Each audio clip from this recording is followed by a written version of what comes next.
Quarter ফাইনালের দারুণ উত্তেজনাপূর্ণ match France versus Morocco. Osman Dembélé কিংবা কিলিয়ান এমবাপ্পের সামনে আশরাফ হাকিমি এবং ইয়াসিন বোনোদের দল একেবারে মুখ থুবড়ে পড়েছে। কেমন পারফরমেন্স করেছে কালকে মরক্কো? ফ্রান্সের পারফরমেন্স নিয়ে তো একটা প্রেডিকশন ছিলই, আর সেটা ভীষণ পজিটিভ, আর সেটাই হয়েছে শেষ পর্যন্ত। 2-0 গোলে জিতে ফ্রান্স শেষ পর্যন্ত সেমিফাইনালে গিয়ে উঠলো। মরক্কোর বিদায়। ফিফা ওয়ার্ল্ড কাপ 2026 নিয়ে আমাদের আয়োজন Desh Rupantor present striker, sponsor by Phoenix Finance. Welcome to the show. আমি তাসনিফা মোহনা, আপনাদের হোস্ট।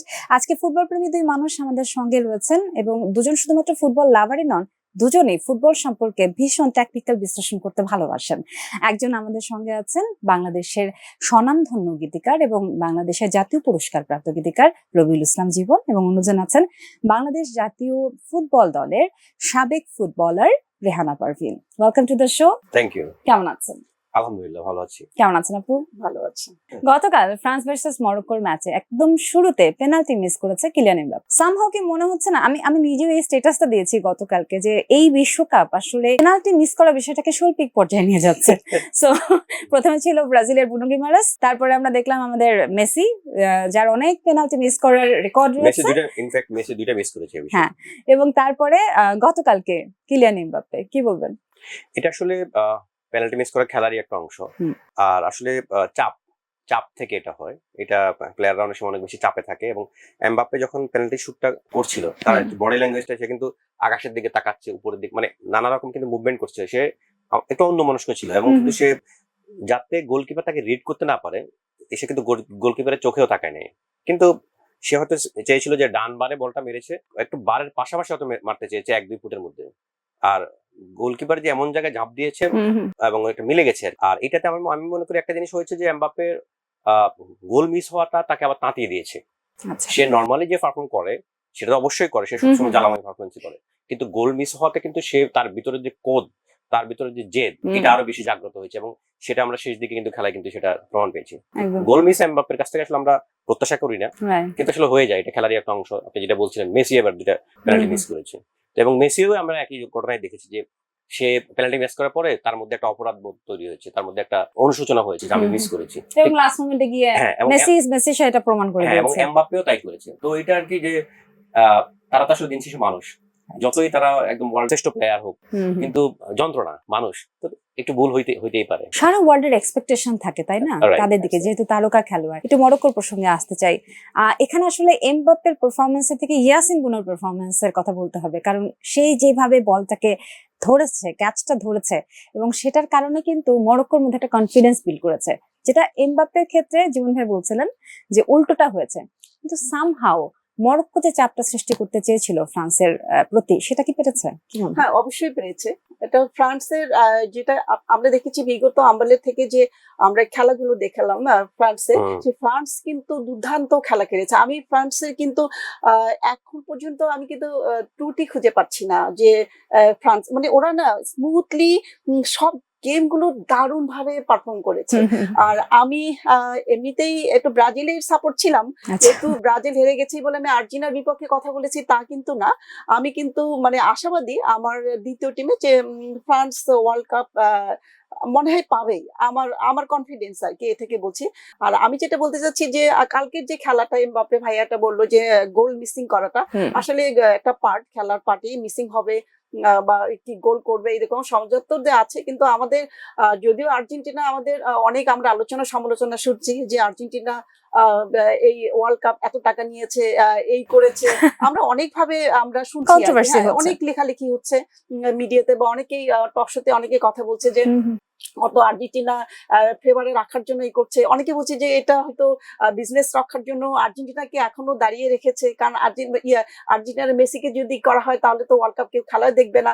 এই ধরনের আমরা অনেক কথাবার্তা বলতেছি যে ব্রাজিল হেরে গেছে, বাংলাদেশে অর্ধেক লোক কি জানি চলে গেছে, এখন যদি আর্জেন্টিনাও চলে যায় তাহলে হয়তো কেউ খেলাগুলো কেউ দেখবে না। তো এই ধরনের আমরা তো শুনছি। তার পক্ষে মনে করবো যে আর্জেন্টিনা অবশ্যই ভালো করছে, এবং আমি মনে করি যে মেসি অসাধারণ। আমি তাকে ভালো বলবো, এগিয়ে অবশ্যই ভালো রাখবেন। বলবো, ভালো খেলছে। কিন্তু গত ম্যাচে যেটা অনেক আলোচনা সমালোচনা হলো, এখানে আমার একটু আছে, সেটা হলো যে আসলেই এটা মানে একটু আর্জেন্টিনার প্রতি একটু ফেয়ার করেছে। কালকে ফ্রান্সের পারফরমেন্সে কোনো র্যাশ ট্যাকল ছিল না, কোনো মিস পাস ছিল না, আউট অফ পজিশন খেলেনি তারা। পেনাল্টি মিস করা বাদে তেমন কোনো ভুল ফ্রান্সের চোখে পড়েনি আমাদের। আর যদি এমবাপ্পের কথা বলি, বিশ্বকাপে মোট গোলের সংখ্যা তার 20টা, এই বিশ্বকাপে 8টা, কালকের কারণে 8টা হয়েছে। হ্যাঁ। সেই ক্ষেত্রে সামনে আর্জেন্টিনার সঙ্গে সেমিফাইনাল পড়লে আর্জেন্টিনা কি করে ঠেকাবে এই দলটাকে? আচ্ছা, প্রথমে বলে নিই, ফ্রান্সের সাথে আর্জেন্টিনা সেমিফাইনাল পর সুযোগ নাই। সুযোগ নেই। হ্যাঁ, এবং ফ্রান্সের সাথে সেমিফাইনাল পড়বে হচ্ছে স্পেন এবং হচ্ছে সরি, বেলজিয়াম। আমি সেমিফাইনাল বলেছি, আমি ফাইনাল বলতে চেয়েছিলাম। আচ্ছা, ফাইনাল হলে কি করে? ফাইনাল যদি হয় সেটা কি হতে পারে, সেটা তো গত বিশ্বকাপে দেখেছেন, এবং সেটা আমি মাঠ থেকে দেখেছি। জি। হ্যাঁ, কাতারের মাঠ থেকে আমি সেই ফাইনালটা দেখেছি। তো ফ্রান্স আর্জেন্টিনা আমি নিজে পার্সোনালি কালকে চেয়েছি যে ফ্রান্সই জিতুক। কারণ হচ্ছে মেসি এমবাপ্পে, ফ্রান্স আর্জেন্টিনা ওয়ার্ল্ডের 2 সেরা টিম। তো এই মেসি আর্জেন্টিনা এবং ফ্রান্স এমবাপ্পে এদের খেলাটা যে হাইপটা হবে, মানুষের যে আকর্ষণটা পাবে, সেটার ব্যাপারে অন্যরকম। আর্জেন্টিনাকে যদি ফ্রান্স হারাতে পারে, তাদের যে প্রাউড হবে, বা ফ্রান্সকে আর্জেন্টিনা হারালে যে প্রাউডটা হবে, সারা ওয়ার্ল্ড ওয়াইড যে ফুটবল প্রেমীদের যে উত্তেজনাটা হবে, সেটা কিন্তু মরক্কো গেলে কিন্তু সেটা আসলে, বা অন্য কোনো টিম গেলে কিন্তু সেটা হবে না। এটা বলছেন? হ্যাঁ, কারণ এটা তো বড় টিম, এবং হচ্ছে গতবারের ফাইনালে একটা রিপিট হবে। Thank you. হ্যাঁ, তো এটা অবশ্যই তো আমি মনে করি যে ফ্রান্স আর্জেন্টিনা ফাইনালটাই মানুষের কাছে সবচেয়ে বেশি প্রত্যাশিত। এবং হাড্ডাহাড্ডি লড়াই। এবং আমাদের হয়তো আর্জেন্টিনা ফ্যানরা অনেকে কালকে মরক্কো সমর্থন করেছে, আমি করিনি। আমি চেয়েছি যে ফ্রান্স আসুক, এবং আমি গত বিশ্বকাপে তাই করেছি। কেন? আমার কথা হচ্ছে, যদি আমি জিতলে আমাকে বড় টিমকে হারিয়ে জিততে হবে। আমি যখন চ্যাম্পিয়ন হব, চ্যাম্পিয়নের মতো হব। আমি ওটা প্রত্যাশা করি না যে একটা কম ভালো খেলে ছোট টিম তাকে আমি হারাবো না। যে চ্যাম্পিয়ন, সে চ্যাম্পিয়নের মতো খেলবে, বড় টিমকে হারাইয়ে চ্যাম্পিয়ন হবে। এবং আমি বিশ্বাস করি আর্জেন্টিনা এই টুর্নামেন্টে যেভাবে খেলছে, বিশেষ করে শেষ 2টা ম্যাচ, মানে শ্বাসরুদ্ধকর 2টা ম্যাচ, কেওয়ার্ডের সঙ্গে এবং আর্জেন্টিনা কিন্তু পরীক্ষা দিয়ে ফেলেছে। 2-0 পিছিয়ে, বা হচ্ছে এর আগে 1-1 পিছিয়ে, এভাবে কিন্তু ম্যাচ বের করা ট্রিমেন্ডাস। এবং আপা যেটা বলছিল যে আর্জেন্টিনার একটা গোল নিয়ে, আমার কাছে মনে হয়, আমি অ্যাজ এ অডিয়েন্স আমি কিন্তু ভিডিওগুলো দেখেছি, সামাজিক মাধ্যমে লেখাগুলো দেখেছি। ওনাদের চোখে দোষ নেই। হ্যাঁ, না দোষ না। আমার কথা হচ্ছে, আমার কাছে যেটা মনে হচ্ছে যে একটা জিনিস আপনাকে বুঝতে হবে, সেটা হলো যে দলটা 13 মিনিটে 3টা গোল খায়, তো সে আসলে পরের রাউন্ডে কিভাবে যাবে? আপনি তো রেফারি বা একটা গোল, ধরেন যে আপনি আরেকটা গোল পেলেন, তাতেও কি হবে? আপনি তো 13 মিনিটে 3টা গোল খেয়েছেন। এবং আর্জেন্টিনা ওয়ার্ল্ড কাপের যে মানে চমকটা দেখিয়েছে, যে একটা ঘূর্ণিঝড় বইয়ে দিয়েছে 13 মিনিটে, এখানে তো আপনি রেফারি বা কারোর রকম কোনো, আপনি তার তো সুবিধা নিয়ে গোলগুলো করে নাই, মানে আপনি বলতে চাচ্ছেন খেলে তো গোলগুলো আর্জেন্টিনা বলেই এটা সম্ভব হয়েছে। 100% আর্জেন্টিনা বলে সম্ভব হয়েছে। আচ্ছা, মরক্কো নিজেদেরকে আফ্রিকান ব্রাজিল বলে, সেই ক্ষেত্রে সেকেন্ড হাফে গোল খাবার পর তারা সার্ভাইভ করতে পারলো না, সেক্ষেত্রে কি তারা আফ্রিকান লেগেসিটা কন্টিনিউ করে যাচ্ছে? হ্যাঁ, অবশ্যই কন্টিনিউ করে যাচ্ছে, কারণ কন্টিনিউ না করলে তাদের নিয়ে আমার মনে হয় যে সবকিছু, যে মরক্কো আর ফ্রান্সের যে বিষয়টা, সেটা হলো যে ভাইয়া যে একটু আগে বললেন যে মরক্কোর আর আমি যেটা বলতে চাচ্ছি যে আপনাদের ফ্রান্সের বিষয়টা তো আমি প্রথমেই বললাম যে তার কোনো আমি ভুল ত্রুটি খুঁজে পাচ্ছি না। প্রথমেই তো তারা গোলটা মিস করেই ফেলেছে, তারপরে তো সে আবার আরেকটা গোল দিয়ে সে মানে সেটা ঠিক রেখেছে। আমি ওইটা বলতে যাব না, বলতে যাব যে আমার এখন শুধু মাথায় একটাই, যে কিভাবে ফ্রান্স চ্যাম্পিয়ন হওয়া যায়, ফ্রান্সের দিকে কিভাবে আর আগানো যায়। আমি ফ্রান্সে কোনো ভুল ত্রুটি খুঁজে পাচ্ছি না। আর যেটা লিড করছে যে ওইটা ওদের হলো যে ফ্রান্সের সঙ্গে দাঁড়ানো তো ওদের না। আর আমি মনে করি যারা ওয়ার্ল্ডে যতগুলো টিম আছে, তারা কিন্তু সেই রকমই টিম, কারণ ওয়ার্ল্ডে তারা বাছাইকৃত ভাবে এই টিমগুলোতে চলে যায়। তারা একের পর এক খেলা করে করে আজকে এই পর্যায়ে সেমিফাইনাল, তারপরে ফাইনাল, তারপরে কোয়ার্টার ফাইনালে তো চলে আসবে। এই যে খেলাগুলো আপনার হচ্ছে যে আমার এটা কিন্তু আমি কাউকে কোনো প্লেয়ার দেখে খুব ছোট করে দেখতে পাচ্ছি না, যে কেউ কোনো প্লেয়ার যে একদম মানে খুব আনারি প্লেয়ার বা খেলতে পারছে না, আমি ওইভাবে বিশ্লেষণ করব না। সেরা সেরা সেরাদের। আমি আপনার পয়েন্টটা বুঝেছি। আপনি আসলে বলতে চাচ্ছেন যে মরক্কোর কাছে যে প্রত্যাশাটা ছিল ইভেন ফুটবল প্রেমীদের, সেটা আসলে তারা পূরণ করতে পারেনি। কারণ গত বছরে সেমিফাইনাল খেলার গত বছর এবং একটা রিপিট হয়েছে, সেটা হচ্ছে গতবার সেমিফাইনালে ফ্রান্স মরক্কোর রেজাল্ট কিন্তু 2-0 ছিল। এটাই বলতে চাচ্ছি। ইন্টারেস্টিংলি হচ্ছে কালকে রাতে মগবাজার মোড়ে আমাদের একজন সঙ্গীত গায়ক এখানে এসেছিলেন, উনিও জয় সারিয়ার, আমাদের একজন অভিনেত্রী শানু। তো আমরা একটা প্রেডিকশন করছিলাম, তো তারা শানু বলছিল 3-2, জয় ভাই মরক্কোর পক্ষে বলছিল, আমি বলছিলাম যে 2-0। এমন হচ্ছে আমি মনে বলেছিলাম 2-0। পরে আমি বাসায় গিয়ে দেখি যে 2-0টা কিন্তু গতবারের রিপিটটা, আমার কাছে সেটা মনে হয়েছিল। কিন্তু গতবার 2-0 তো মরক্কো হারলেও তারা যে স্পিডটা দেখিয়েছিল, যে খেলাটা দেখিয়েছিল, দুর্দান্ত কিন্তু খেলেছে। এবং ওই হারাটা শুধু গোলই খেয়েছে, কিন্তু মাঠের তাদের যে আধিপত্য, মাঠের যে লড়াই, ওটাতে তারা কিন্তু পিছিয়ে ছিল না। এইবার হচ্ছে আমার কাছে মনে হয় যে এইবার কোনো কারণে হয়তো টিমটা একটু মোরালি একটা ডাউন ছিল, এবং তাদের বেস্ট 11-এ 2-1 প্লেয়ারও ইনজুর্ড ছিল, তারা আসলে খেলতে পারে না। এবং হাকিমের কাছ থেকেও যে ধরনের প্রত্যাশা থাকে Performance. মরক্কোর, সেটা কিন্তু করতে পারে না। এবং তাদের স্ট্রাইকাররা ফিনিশিং করতে পারে নাই। তারা আসলে ফ্রান্সের এন্ডে বল নিয়ে আসার সুযোগ পেয়েছে খুব কম, এবং যে 2-1টা বল নিয়ে এসেছে, 2-1টা সুযোগ যেটা ছিল, সেটা আসলে তারা শেষ পর্যন্ত কাজে এসে লাগাতে অগোছালো করে ফেলে। কোথাও কি মনে হয়েছে দুটো বিষয় আমি এখানে উল্লেখ করতে চাই। একটা হচ্ছে মরক্কোর যে আন্ডারডগ তকমাটা গায়ে লেগেছে। ওদেরকে তো আসলে আন্ডারডগ বলা চলে না, কারণ গত বছরের Semi-finalist যদি সেমিফাইনালিস্ট আমরা এভাবে যদি চিন্তা করি, তাহলে মরক্কোর পারফরমেন্স সাইমালটেনিয়াসলি ভালো ছিল। কিন্তু এই বছর এসে কি তারা সামহাও খুব একটু ওভার কনফিডেন্সে ভুগছিল যে আমরা ফাইনালে যাব বা আমরা না না না, শিরোপা ওভার জিতবো? কনফিডেন্স আসলে কি, মানে কালকে কি যখন কনফিউজ আপনি হয়েছিল? ফ্রান্সের বিরুদ্ধে খেলেন, সেটা ফ্রান্সের বিরুদ্ধে আপনি ব্রাজিল খেলেন, আর্জেন্টিনা খেলেন, হুম। ইংল্যান্ড খেলেন, নরওয়ে খেলেন, জার্মানি খেলেন, হুম। আপনি যারাই খেলেন, ফ্রান্সের সাথে আপনি যখন খেলবেন, আপনি একটু ভয় থাকবে। এবং ফ্রান্স হচ্ছে এই বিশ্বকাপের একমাত্র দল যাদের হচ্ছে দুইটা দলই বলা যায়। France Right. একসাথে ডাবল টিম, অর্থাৎ ফ্রান্সের বেঞ্চে যারা আছে, যারা বেঞ্চে বসে থাকে, তারাও কিন্তু ওয়ার্ল্ডের one of the best team, just second টিমে যদি নামে। তো ফ্রান্সের এমবাপ্পে একলাই কিন্তু খেলার অনেক কিছু গতিপথ তৈরি করে দিতে পারে, যেটা কিন্তু মরক্কোতে নাই। আর হচ্ছে যে সে সঙ্গে ওসমান দেমবেলে, এবং এই টিমটা পুরো যন্ত্রের মতো খেলে। আপা যেটা বলছিল যে এদের একটা ভুল খুঁজে পাওয়া যায় না, উনি ফুটবলার হিসেবে যেটা বলছেন, এত হাই স্পিডে হ্যাঁ, খেলে, এত তো আমার কাছে মনে ড্রিবলিং হয় যে ভালো। ফ্রান্সের অতি মানবীয় খেলা, হুম। অতিরিক্ত বলের Right. দখল এবং অতি নিয়ন্ত্রণের কারণে মরক্কো আসলে সুযোগটা কম পেয়েছে, যার কারণে মনে হয়েছে যে মরক্কো খারাপ খেলেছে, এবং মরক্কো ওই স্পেসটা আসলে খেলার জন্য আসলে তৈরি করতে পারে না। তবে মরক্কোর যারা ফ্যান, কালকে কিন্তু অসংখ্য মানুষ মরক্কোর পক্ষে ছিল। মরক্কোর যারা ফ্যান বেস, যারা কালকে মরক্কোর বিজয় কামনা করেছে, তারা সত্যি কথা হতাশই হয়েছে। আমার মনে হয় মরক্কো মোরালি ডাউন ছিল, এবং ফার্স্ট হাফে তো 0-0 ছিল, কিন্তু সেকেন্ড হাফও তারা কিন্তু তাদের যে একটা কারিশমা, মরক্কোর সত্যিকারের যে তাদের যে দাপট, এটা আসলে মাঠে তারা আসলে দেখাতে পারে। রেনা আপু, আপনার কাছে জানতে চাই যে এমবাপ্পে এবং আশরাফ হাকিমি দুজন তো ভীষণ ভালো বন্ধু, কিন্তু সেটা মাঠের বাইরে। কিন্তু যখনই তারা মাঠে আসেন, তখন কিন্তু দুজনের বিপক্ষে দুজনকে খেলতে হয়। কালকে যখন ফ্রান্স জিতলো, মরক্কো হারলো, এবং শেষে যখন হাকিমিকে জড়িয়ে ধরলেন এমবাপ্পে, সেই ইমোশনাল দৃশ্যটা নিয়ে একটুখানি বলেন। সত্যি কথা, আমরা মাঠে খেলেছি, এটা কোনো কথা না। আমি আগে দেশকে প্রাধান্য দিব, আমার দেশটাই আগে। আমি আমার যত বন্ধু থাক না কেন, আমার খেলাটাই আগে, আমার দেশটাকে আগে, আমি পতাকাটাকে আমি প্রাধান্য বেশি দেব। বন্ধু মাঠের বাইরে সেটা আলাদা। আর এখানে এমবাপ্পে আর যেটা ওরা কিন্তু দুই বন্ধু বা জড়িয়ে ধরলো, এটা না, এটা খেলার পরে আমরা সেটা হাক্কের করি যে টিমে হারুক বা জিতুক, এটা না।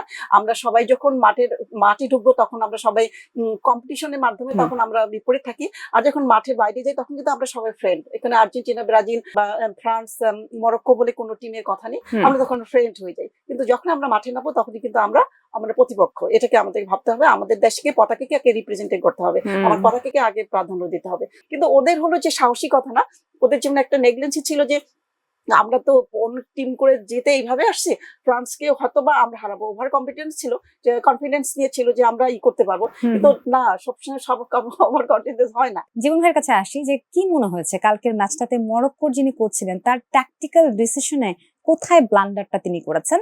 এবং কালকে আসলে মরক্কো তো ডিফেন্সে খেলতে চেয়েছে, কিন্তু সামহাউ ওরা বোধহয় এক্সপেক্ট করছিল যে কোথাও না কোথাও গিয়ে তারা কাউন্টার অ্যাটাক করবে, এবং সেটার যে এই অপেক্ষাটা দীর্ঘতর করতে গিয়েই কি তারা শেষ পর্যন্ত হেরে গেল? না, আপনার এই কথা আমি কিছুটা একমত পোষণ করি। এবং মরক্কো আসলে শুরুতে চেয়েছে যাতে তারা গোল হজম না করে, গোল হজম করতে চায়নি, যার কারণে শুরুতে ওরা ডিফেন্স ছিল। এবং হচ্ছে এই ফাঁকে তাদের একটা হয়তো প্ল্যানও ছিল, তারা নর্মালি যেটা করে, তারা ব্লক করে রাখে নিজের এন্ডটা, এবং পাল্টা আক্রমণে যায়, এবং একটা গতি নিয়ে যায় ওখানে, ওইদিকে গিয়ে গোল করার চেষ্টা করে। কিন্তু তারা কিন্তু যখন আক্রমণে গিয়ে বড় কোনো অ্যাটাক কিন্তু করতে পারে নাই, গোল করার বড় কোনো সুযোগ তৈরি করতে পারে না। তো এই জায়গাটাতে আমার মনে হয় মরক্কো ডাউন ছিল, আর এই সুযোগটাই কিন্তু নিয়েছে ফ্রান্স। বিশেষ করে সেকেন্ড হাফে ফ্রান্স এত গতি নিল, এবং সেকেন্ড হাফে তো মনে হয় যে মরক্কোর এন্ডে বলে যায় না।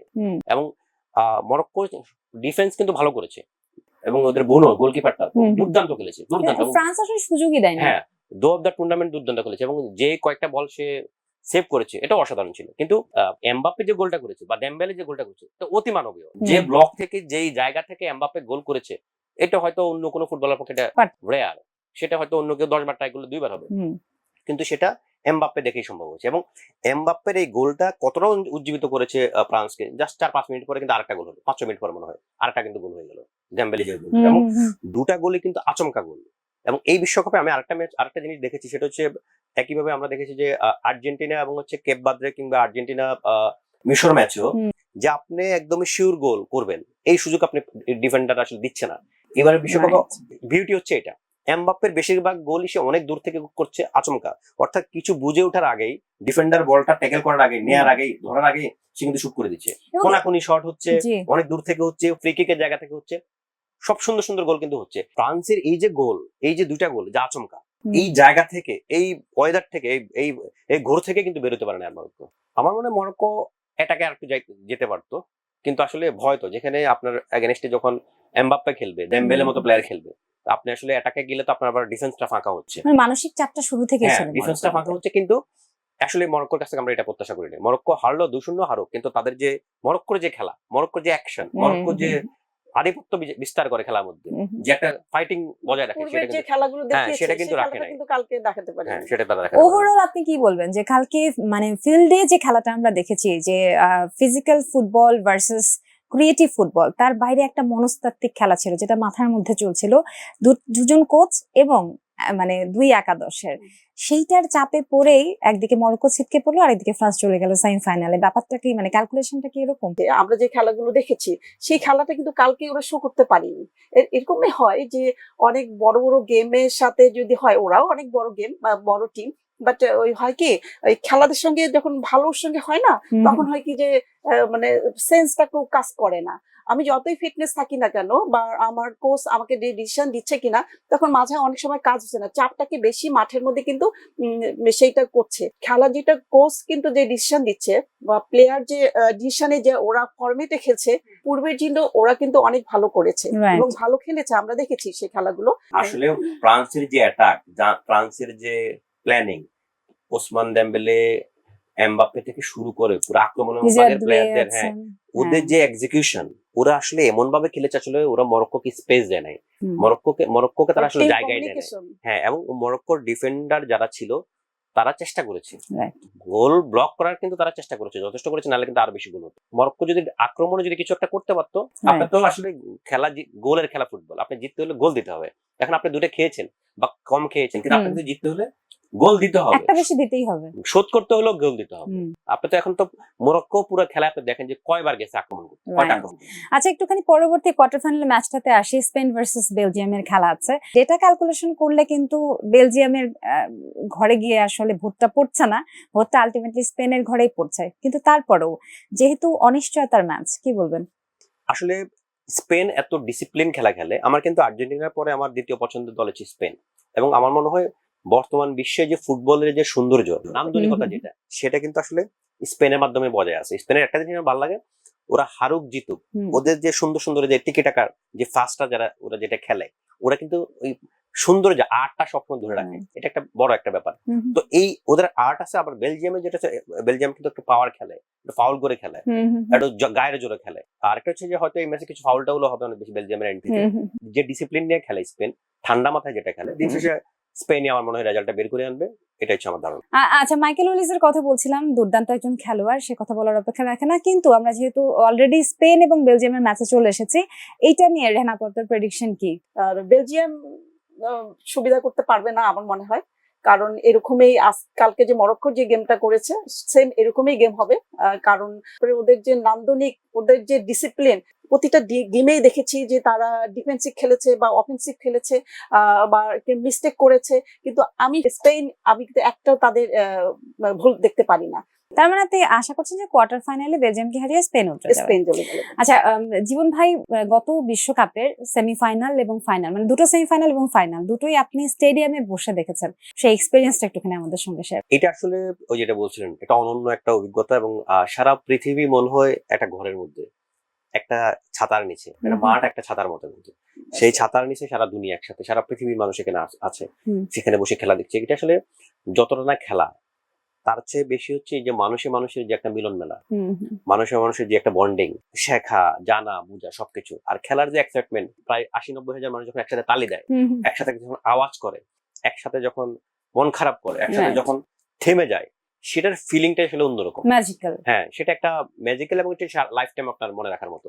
আর আমার যেটা বলবো যে ফাইনাল যেটা হয়েছে ফ্রান্স এবং আর্জেন্টিনার যে ঐতিহাসিক ফাইনাল, এই ফাইনালটাকে বলা হচ্ছে ফুটবল ইতিহাসের মানে সর্বকালের সেরা ফাইনাল। ইভেন যে টাইব্রেকারটা হয়েছে, টাইব্রেকারটা আমি যে এন্ডে খেলা দেখছিলাম ঠিক আমার সামনেই ছিল, মানে আমার সামনে থেকে টাইব্রেকার এন্ডটা হয়েছিল। আমার একটা জিনিস মনে আছে, আমার সাথে ছিল রিজভী ওয়াহিদ ভাই। তো যখন মেসির যে থার্ড যে গোলটা করে, আমি জাস্ট মুখ দিয়ে বলছিলাম যে গোল হবে, যে এটা গোল হবে। আমার মনে হয় আমি জাস্ট ডেলিভারিটা শেষ করেছি, গোলটা হয়েছে। সো আপনার এক্সাইটমেন্ট আরো বেশি ছিল। হ্যাঁ, এবং যখন 2-0 আর্জেন্টিনা এগিয়ে ছিল, তখন কিন্তু ফিলিংটা একরকম ছিল, একটু ফানসে লাগছিল যে কি খেলা দেখতে আসলাম, ফাইনাল ওয়ান সাইডেড হয়ে গেল। আমার আবার একটু লড়াই দেখতে ভালো লাগে। কিন্তু যখন আবার 2-2 হয়ে গেল, তখন আবার কিন্তু ভীষণ ভয় ছিলাম যে শেষ 10-12 মিনিট যে গতি নিয়ে খেলছিল ফ্রান্স, মানে অবাক করার মতো। এবং তখন হচ্ছে মন ভেঙে গেছে, আমার মনে হয় যে আমি মনে হার্ট অ্যাটাক করবো, আমি বুক ধরে রাখছি, আমি মন খারাপ করছি, আমার কান্না চলে আসছে যে দেশ থেকে আসলাম, জেতা ম্যাচ, যেখানে সেলিব্রেশন হচ্ছে সারা দুনিয়ায় যে আর্জেন্টিনা অলরেডি বিশ্বকাপ জিতেই গেছে 80 মিনিটে। সেখানে আমার তখন রাগ হচ্ছিল আর্জেন্টিনা কোচের উপরে, প্লেয়ারদের উপরে, যে তোমরা কেন শেষ 10টা মিনিট তোমরা ধরে রাখতে পারছো না, কেন তোমরা আবার অ্যাটাকে যাচ্ছ, কেন তোমরা ডিফেন্স করছো না, কেন তোমরা বলটাকে নিয়ে সময় কাটাচ্ছ না। আমার শুধু ওই জায়গাটা আমি শুধু এক্সপেরিয়েন্স শুনছিলাম, এবং সেটার সঙ্গে আরেকটা বিষয় যোগ করবেন যে খেলা নিয়ে সব থেকে বেশি গান বাংলাদেশে আপনি লিখেছেন, এবং আপনার করা গান কিন্তু গত বিশ্বকাপেও ভীষণ ভাবে পপুলারিটি পেয়েছে। সো এই অভিজ্ঞতাটাও জানবো। আমি আসলে খেলা পছন্দ করি, ছোটবেলা থেকে অনেক বছর থেকে খেলা দেখি, মাঠে দেখি, দেশের বাইরে গিয়ে দেখি। আমি খুবই ভাগ্যবান একজন মানুষ, এবং হচ্ছে অ্যাথলেট, সর্বকালের সর্বশ্রেষ্ঠ প্লেয়ার বা হচ্ছে সর্বকালের সর্বশ্রেষ্ঠ স্পোর্টসম্যান লিওনেল মেসি, মেসিও কিন্তু আমার লেখা গান শুনেছে। কিভাবে? কারণ 2011 সালে বাংলাদেশে একটা ফুটবল ম্যাচ হয়েছিল আর্জেন্টিনা এবং হচ্ছে নাইজেরিয়া। তো সেই ম্যাচ শুরুর আগে মাঠে 5টা গান প্লে করা হয়, 4টা ছিল ইংরেজি গান, 5 নম্বর গানটা ছিল বাংলা গান, সেটা আমার লেখা, যে লাল সবুজের বিজয় নিশান হাতে ছিল। হ্যাঁ, এবং গানটা শেষ হওয়ার পরে ম্যাচটা শুরু হয়। তো আমি এমন মেসির এত বেশি ভক্ত, এবং মেসির মানে মেসির আরো ছোটবেলা থেকে, মানুষ তো অনেকে হয়তো জাতীয় দল আসার পর থেকে তাকে চিনে, কিন্তু আমি তারও আগে থেকে খোঁজ খবর রাখি আর্জেন্টিনা ফুটবলে। তো ওই জায়গা থেকে আমি তার ভীষণ ফ্যান, এবং আমার খুবই লাকি যে আমি সে আমার গান শুনেছি এবং মাঠে ছিলাম।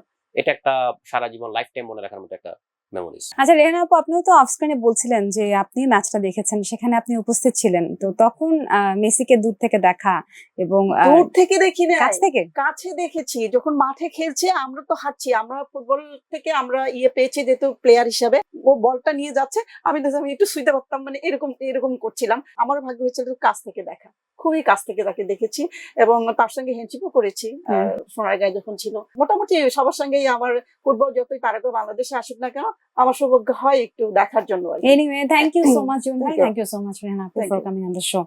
এই ছিল আমাদের আজকের আয়োজন, ফিফা ওয়ার্ল্ড কাপ 2026 নিয়ে দেশ রূপান্তর আয়োজন, Desh Rupantor present striker, sponsored by Phoenix Finance. আমি তাসনিমা মোহনা এতক্ষণ হোস্ট করছিলাম, আমাদের সঙ্গে ছিলেন গীতিকার রবিউল ইসলাম জীবন এবং ফুটবলার রেহানা পারভিন। আর আজকের শোতে আমরা ফ্রান্স ভার্সেস মরক্কোর ম্যাচ নিয়ে অনেকটা কথা বললাম, সেই সঙ্গে কিন্তু ট্যাকটিক্যাল বিশ্লেষণের পাশাপাশি আপকামিং যে ম্যাচটা রয়েছে স্পেন ভার্সেস বেলজিয়ামের, সেটা নিয়েও খানিকটা প্রেডিকশন দেওয়ার চেষ্টা করা হলো। দেখা যাক, কমেন্ট সেকশন লিখবেন আপনারা আসলে কিভাবে ভাবেন স্পেন ভার্সেস বেলজিয়াম, কত কত গোলে আসলে কে বিদায় নেবে এবং কে সেমিফাইনালে চলে যাবে। পরবর্তী ম্যাচ নিয়ে কথা হবে, চোখ রাখুন দেশ রূপান্তর ডিজিটালে। টাটা।